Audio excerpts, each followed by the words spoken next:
We have discussed emission gaps in many other podcasts already, but we will look again here in the context of this United in Science report from WMO.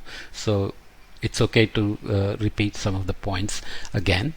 Emissions gaps, UN Environment Program. Key messages here.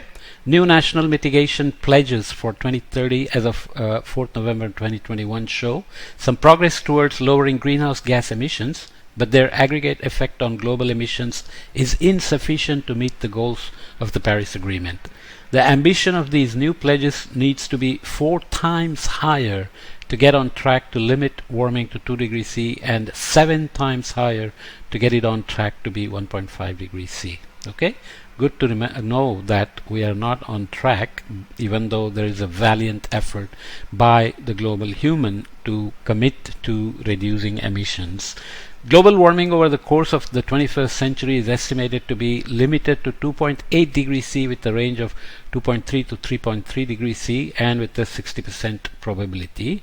Assuming a continuation of current policies, or 2.5 degrees C with a range of 2.1 to 3 degrees C and 66% probability if new or updated conditional or unconditional pledges are fully implemented. So conditional pledges are those which the countries like India, China and other poor countries may, or developing countries may do only if there is some mechanism, climate finance available to implement those, or technology transfer and other things. Unconditional are those that they will do anyways on their own.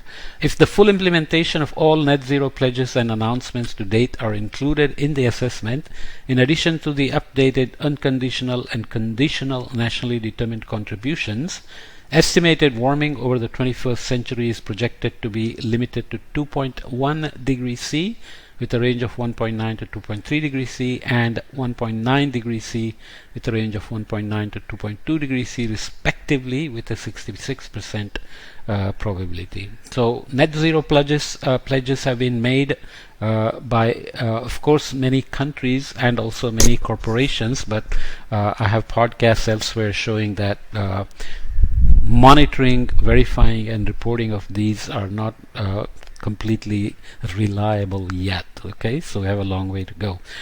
This is just looking at impact of 2030 mitigation pledges on 2030 global emissions relative to previous pledges.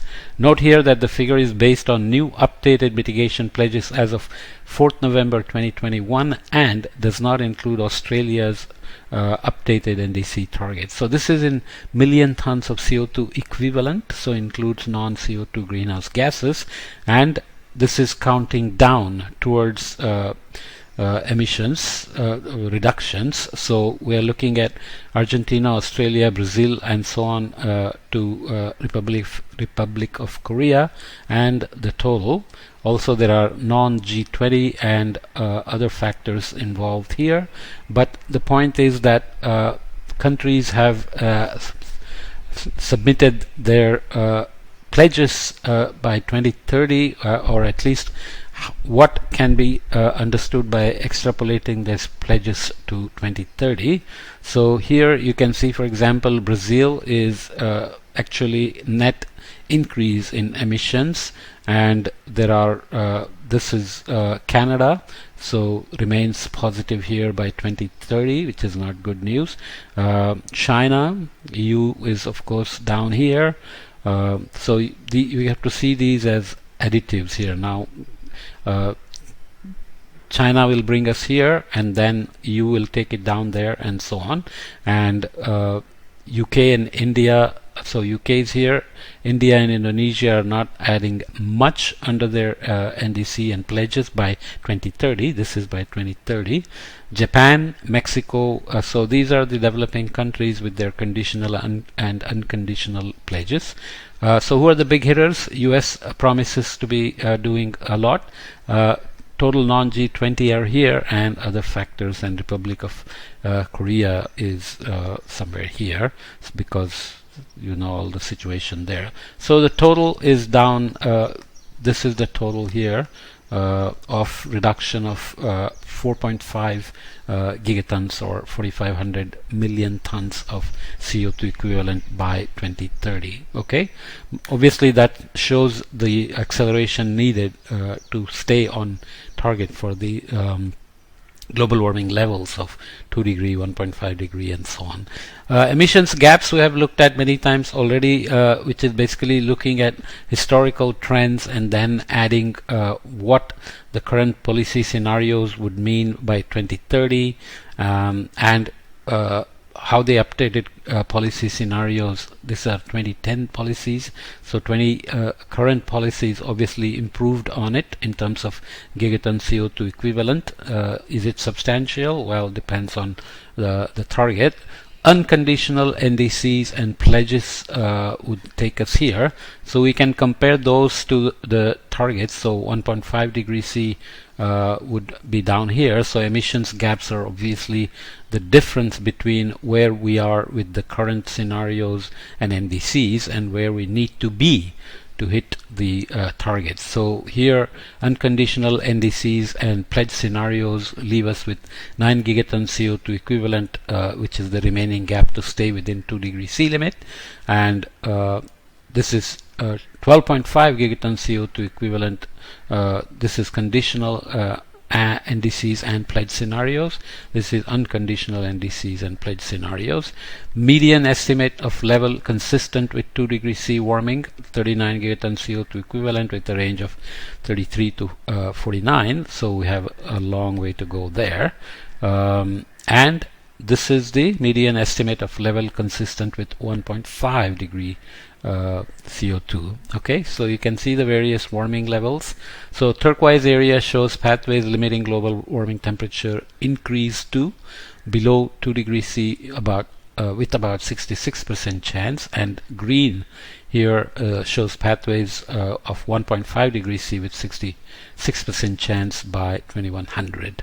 Okay, so obviously we need to also figure out by 2050 where we will be. So estimated global warming over the 21st century by 2050 here. Current policies scenarios will give us 2.8 degrees C with 66% chance.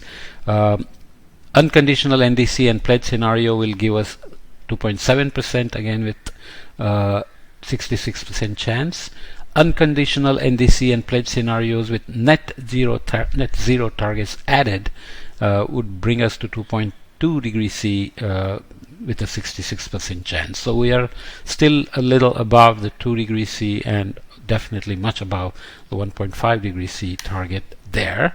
And this looks at overview of net zero pathways implied by climate pledges by selected G20 members and the accelerated pathway. So if you want to hit net zero with the target date, then the fastest way is to, of course, go straight down to it, but pledges would take us here and require this pathway to hit zero.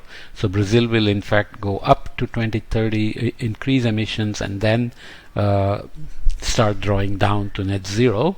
Canada is almost on the same path, almost on the expeditious path, let's say. Growing economies like Brazil, India is not here, but India pledged 2070 as well.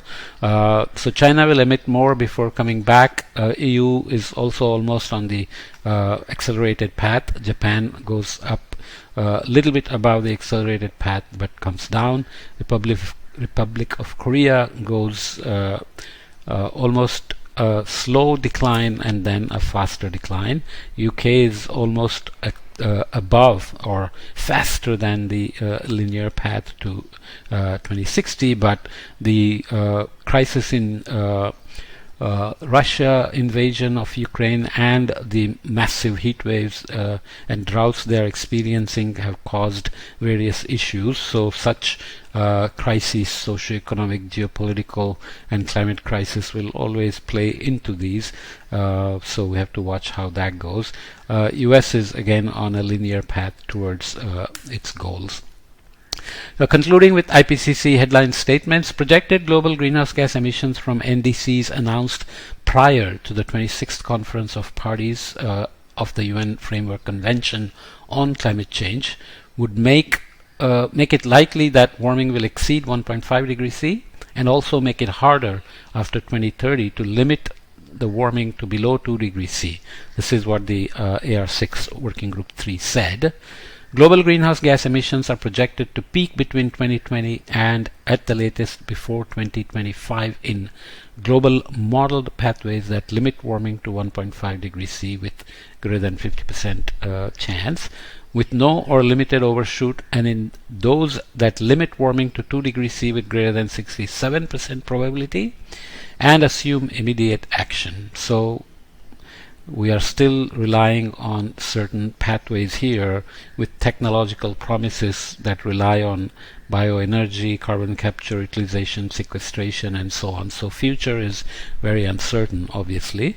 In both types of model pathways, rapid and deep greenhouse gas emissions reductions follow throughout 2030, 2040, and 2050, which can be said with high confidence, according to Working Group 3.